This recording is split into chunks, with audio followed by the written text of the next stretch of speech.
parler des mots de la formule du Ho'oponopono, des mots qui sont désolé, pardon, merci, je t'aime. Et je sais que ces mots posent problème aux personnes qui commencent la pratique ou même qui ont déjà démarré la pratique du Ho'oponopono. Il y a toujours un petit peu de résistance et de réticence à réciter certains de ces mots parce qu'ils ont une connotation un peu particulière.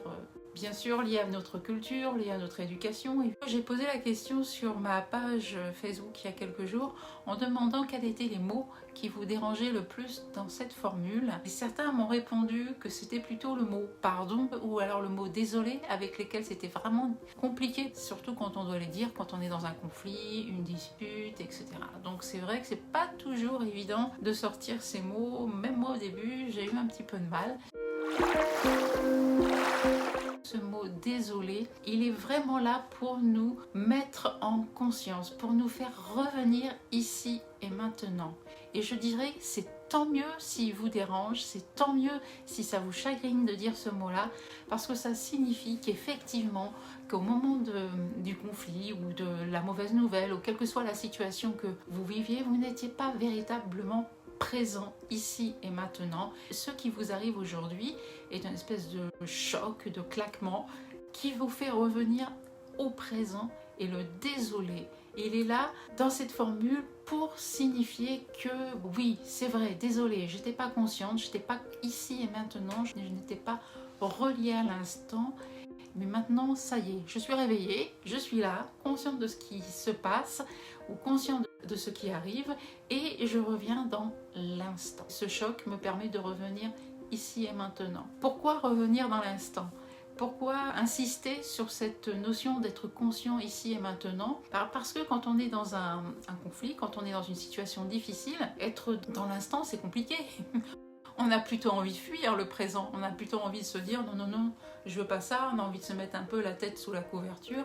Tandis que le désolé, il est là pour vous dire ok, je sais qu'il arrive quelque chose, je sais que je suis face à une situation difficile, mais si elle est là, c'est pour m'aider à me libérer d'un comportement, une attitude, une habitude que j'ai dans ma vie qui fait que régulièrement je me retrouve face à plus ou moins ce genre de situation ou de personnes. Parce qu'en général, je ne sais pas si vous avez remarqué, mais en tout cas pour moi c'est comme ça que ça se passe, c'est que je me retrouve régulièrement dans des situations similaires qui sont compliquées et désagréables ou avec des personnes qui vont me faire dégager quelque chose de désagréable et plus ou moins la même chose. Ça veut dire qu'on a une répétition de ce comportement, une habitude.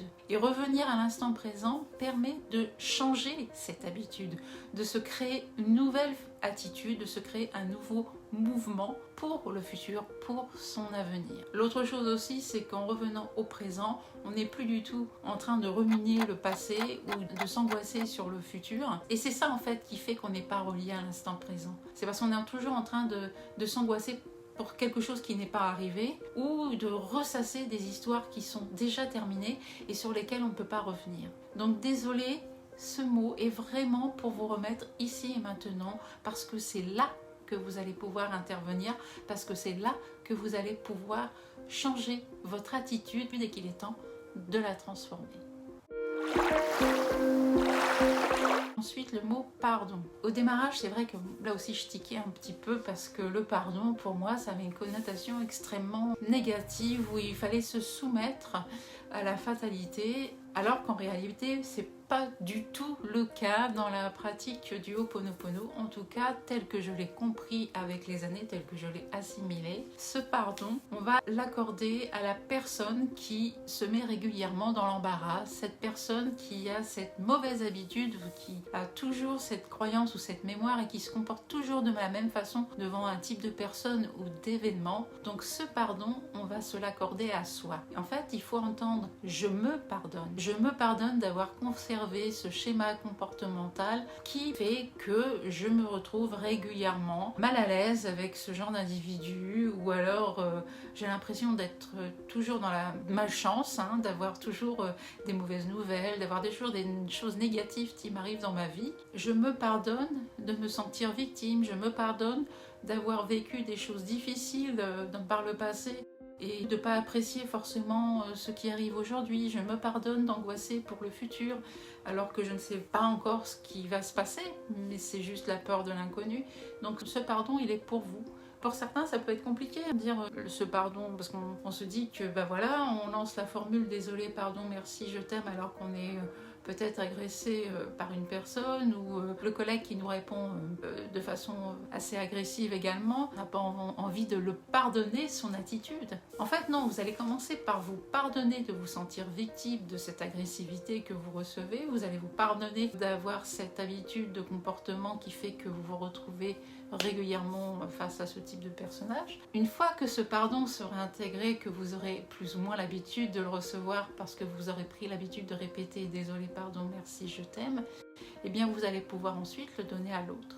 Mais ne cherchez pas à le donner à l'autre tout de suite. Je dirais même que c'est peut-être pour certains même plus facile de pardonner à l'autre que de pardonner à eux-mêmes, parce que le vrai travail, il est là, c'est de se pardonner à soi. Dans cette formule vient le mot merci. Alors là encore, on ne dit pas merci juste pour être poli, parce qu'on vous a appris de dire merci, etc., que c'était bien. Non, ce merci est vraiment quelque chose que l'on va envoyer, une énergie très particulière, parce que quand on est dans la gratitude que représente ce merci, eh bien on n'est plus dans la peur. Ça aussi, c'est très intéressant comme énergie. Même si vous ne sentez rien sur le moment, même si vous n'êtes pas en conscience, c'est pas grave. Le mot merci porte en lui déjà cette vibration et cette énergie qui va vous permettre de sortir de la peur. En tout cas, de pouvoir la regarder et de l'observer. Elle ne va pas l'éliminer. Je vous rappelle, la formule de Ho'oponopono n'enlève pas la maladie, n'enlève pas la situation. Cette formule permet de prendre du recul, vous permet de prendre du recul, de façon à regarder ensuite les solutions que vous pouvez trouver pour régler la situation. Donc dans ces mots, il y a la gratitude, une énergie qui permet de s'éloigner de la peur et de l'observer. Parce qu'une fois qu'on a observé la peur, eh bien, qu'est-ce qu'on peut faire? On peut la transformer. C'est le modèle de l'acceptation. Regarder ce qui nous fait peur pour pouvoir ensuite agir et mettre en place ce qu'il faut pour que la situation se transforme. Pour le mot merci, ce que j'en ai compris depuis ces dernières années, c'est que ce merci, il est là pour donc changer d'énergie, se remercier, soit d'avoir permis que cette situation arrive encore une fois. Finalement, c'est pas plus mal qu'elle arrive encore, cette situation, ou ce conflit, ou cette personne. Je vais finir par nettoyer et vraiment me libérer de ce qui me met dans cette posture régulièrement et qui est franchement désagréable. Donc merci de m'aider à m'en libérer, c'est très très bien.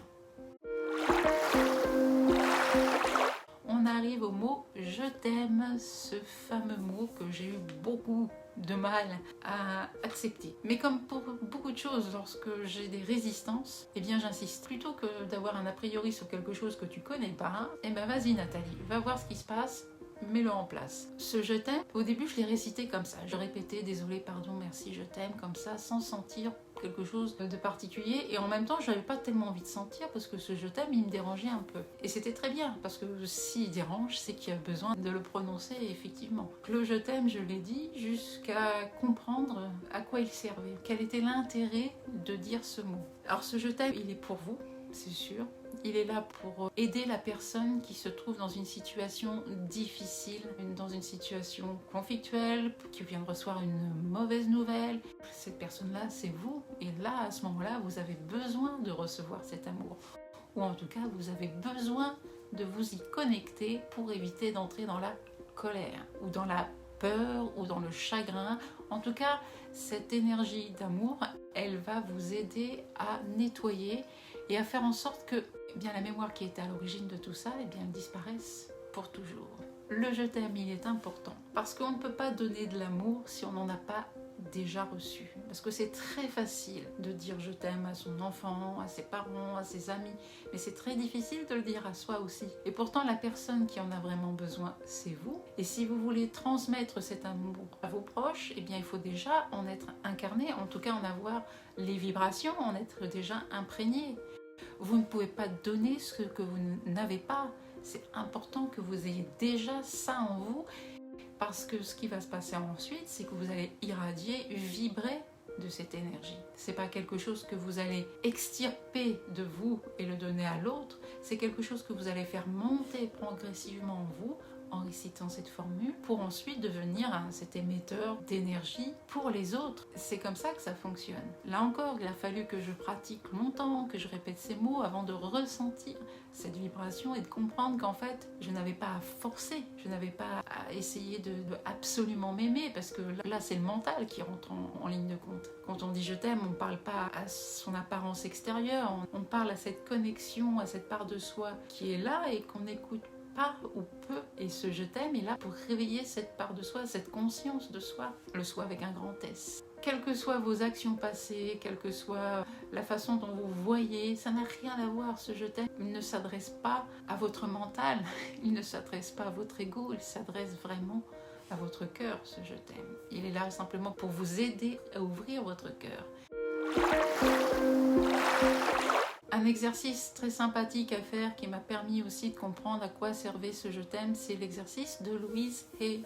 Louise Hay qui a fait l'exercice du miroir, c'est-à-dire qu'elle incite les personnes qui ont des problèmes d'estime d'elles-mêmes, de confiance, ou qui ont perdu confiance à cause d'une maladie, d'une séparation, etc., de prendre ce miroir de poche. Même le miroir de la salle de bain, ça peut aller, mais un miroir de poche, c'est sympa, parce que là, on va se regarder dans les yeux, et les yeux, pour moi, c'est le miroir de l'âme, donc là, on va vraiment parler au plus profond de soi. Vous allez dire face à ce miroir, je t'aime. Je t'aime, je t'aime, avec votre prénom ensuite. Donc, je t'aime Nathalie, je t'aime Nathalie. C'est un exercice qui au début peut vous sembler complètement fake, mais au bout d'un moment, avec la répétition, eh bien, il va se passer quelque chose. Vous allez enfin comprendre que en fait, vous ne regardez pas comment vous êtes bien coiffé aujourd'hui, ou maquillé, ou je ne sais quoi, mais vous allez vraiment regarder dans vos yeux et voir quelque chose de différent, sentir vraiment cette part de spirituelle, divine, etc. dont je parlais tout à l'heure, et sentir sa présence. Et là, d'un seul coup, vous l'autorisez, grâce à cet exercice, à être beaucoup plus visible et surtout à prendre sa place dans votre existence au quotidien.